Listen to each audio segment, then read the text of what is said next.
Hey everyone, we're going to be continuing our introduction to the verbal section of the GRE by talking about some very broad advice when it comes to preparing.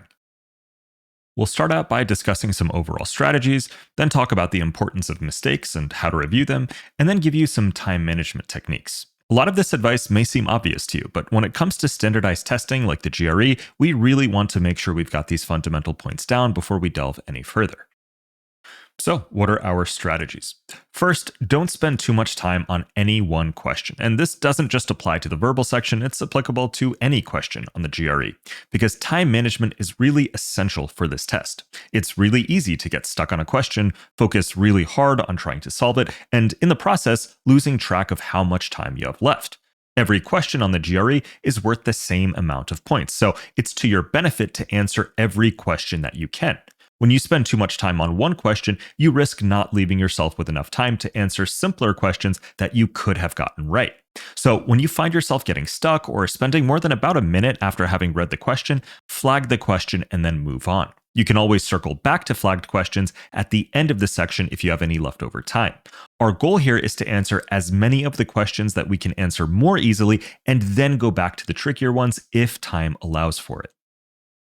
Next, you'll need to build up your core skills throughout studying. The GRE's verbal section can be challenging because it relies on a combination of skills: our vocabulary, our reading speed, and our reading comprehension. We all go into this test from different starting points when it comes to these skills. Some people have read a lot throughout their entire lives, so they can read quickly and have really solid vocabulary. For others, English may be your second language, so your speed and vocabulary are more of a struggle. Regardless of where you start, almost everyone needs to build up these skills further to do really well on the test. Vocabulary on the GRE can often involve some pretty obscure words that aren't typically used in day to day life, so we need to make an effort to memorize words that we don't typically use. Your reading speed and comprehension can always improve. The faster you can get through passages on the test, the more efficiently you can interpret what they're saying, the better you can expect to perform. Always make sure that you have read and considered every answer choice before selecting an answer and moving on. With any standardized test, it's tempting sometimes to read a question, start going through the answer choices, and when you see one that seems pretty appealing, you might say to yourself, hey, this answer looks right, let's select it and move on. But by doing this, you potentially neglect an even better answer choice that you skipped past. I can't tell you how many times I've started going through answer choices and mentally said to myself, yeah, this looks like the answer, only to continue checking answer choices and figuring out that I would have been wrong with the first decent looking option I came across. With the GRE, our goal is always to pick the best answer choice, not just any answer choice that could work. And the more you practice the verbal section of this test, the more you'll come to realize just how particular the test can be with the right answer it's looking for. So always consider every answer choice before selecting an answer. You want to be fast when it comes to the verbal section, but not careless. And now I want to talk about making mistakes. This is an inevitable part of the process when we are preparing for any test. And some people get really discouraged when they make mistakes, but they shouldn't be.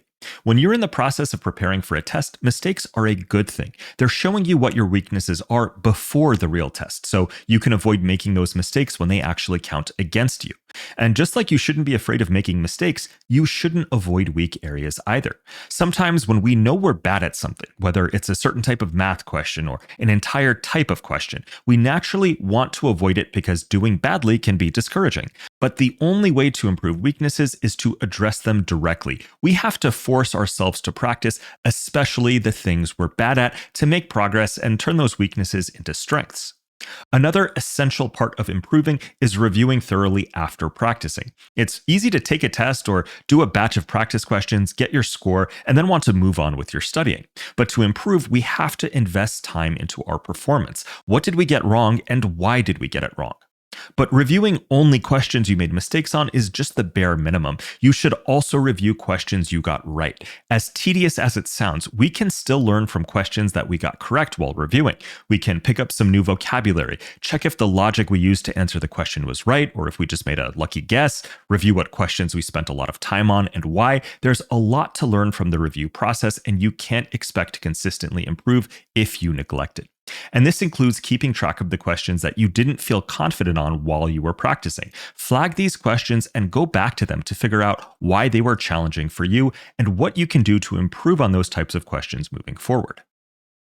Finally, let's talk about those time management techniques.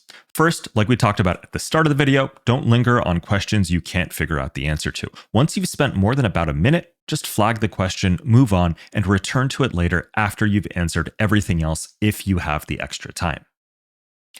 Second, there are question types you can prioritize if you're running low on time because they're generally quicker to answer. Text completion and sentence equivalence don't require you to read a passage of text ahead of time. So if you notice your time is running low, prioritize answering these questions first. They're usually no more than a sentence or two that you can quickly process. Leave the reading comprehension passages for the very end because you'll have to read at least a paragraph before you can even begin to answer those questions. Finally, if you've already answered all the faster question types and all you're left with is the reading comprehension passages, start to prioritize them in terms of length and number of questions per passage. The passages that you want to do first are those that have the best ratio when it comes to passage length versus number of questions. Identify the passages that are the shortest in length but have the most questions associated with them. Or to put this another way, it's better to do a passage that's 1 paragraph long and has 2 or 3 questions to answer versus a passage that's 2 paragraphs long and only has 1 question to answer. This way, you're able to answer as many of these questions in the shortest amount of time.